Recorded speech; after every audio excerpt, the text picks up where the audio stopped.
you doing, everybody out there? This is Rod Steele with another Transformers review. And of course, I always have my friend with me, Mickey's Ice. And he's been a real good friend to me lately. Let me talk to him right now.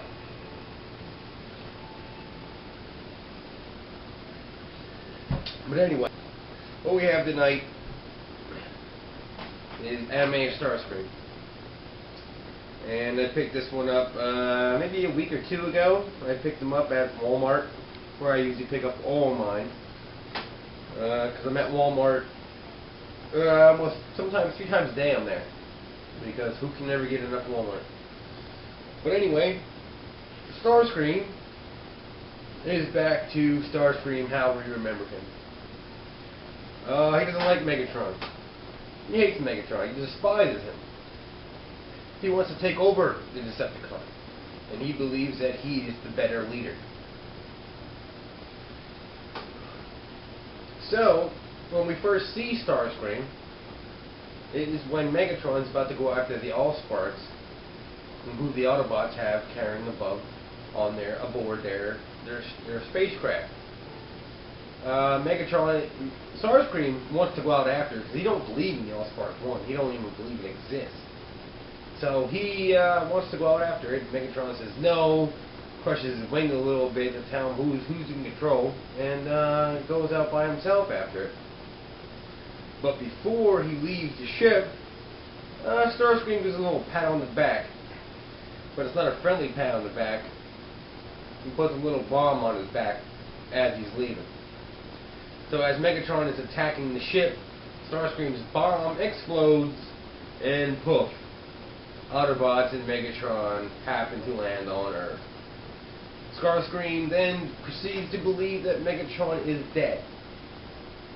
Why he shows up on Earth, I'm not really sure. I don't know why at all, to tell you the truth. I don't remember at all. But he shows up on Earth, and he kicks the shit out of the Autobots. Starscream basically puts a whooping on all the Autobots. The Autobots cannot withstand the power of Starscream, which to me is just crazy, because if Megatron kicked the shit out of Starscream, and Starscream kicked the shit out of the Autobots, what real chance do the Autobots even have against Megatron? But anyway, he comes down and he blasts the shit out of them for a while, and somehow I guess they defeat him. He disappears for a while.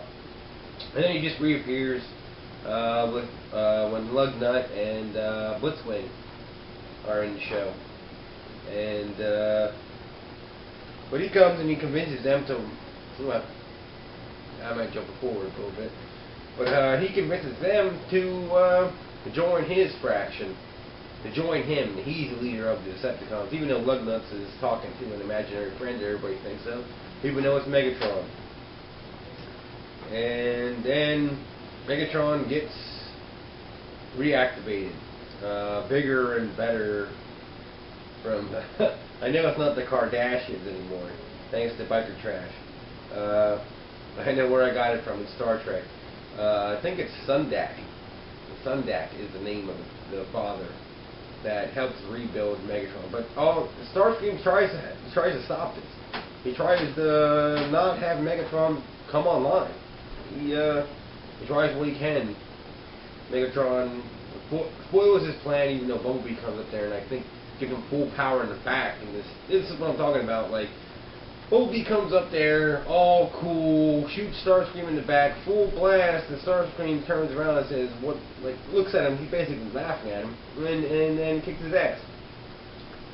So, but in that meantime, Megatron does get turned back into Megatron, and then Megatron comes back. Starscream, for some reason, cannot be killed. From what I know, I think he has a piece of Allspark in his forehead or something like that, and he cannot be killed. Megatron tries to kill him multiple times. But that's pretty much Starscream. As I know of in the series coming up, it looks like he's going to be by himself with a couple other Seekers. It looks like all the Seekers in it. So it looks like he's going to have his friends in the series as well. Which I guess there'd be a bunch of repaints of this guy. because they all look the same.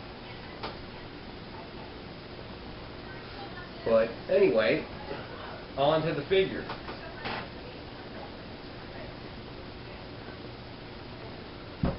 It's a nice figure. We've got this bluish color to him. I was going to say something else, but I forgot. It is bluish color, blue and red, and this nice amber cockpit. But if you notice, the colors on the figure is like the car masterpiece Starscream. He's got two Decepticon symbols on his wings here.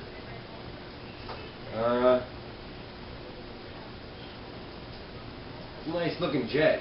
Back here he's got his thrusters. Underneath he does have landing gears. He has 1 and 2 and 3 up here. This one folds out. These fold into his shins. Underneath him is a mess.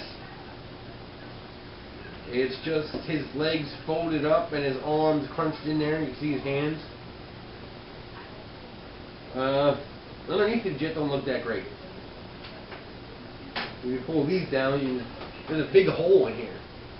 That's his waist. There's a big hole in here which the cockpit fits down in here. The underneath him is not that nice looking.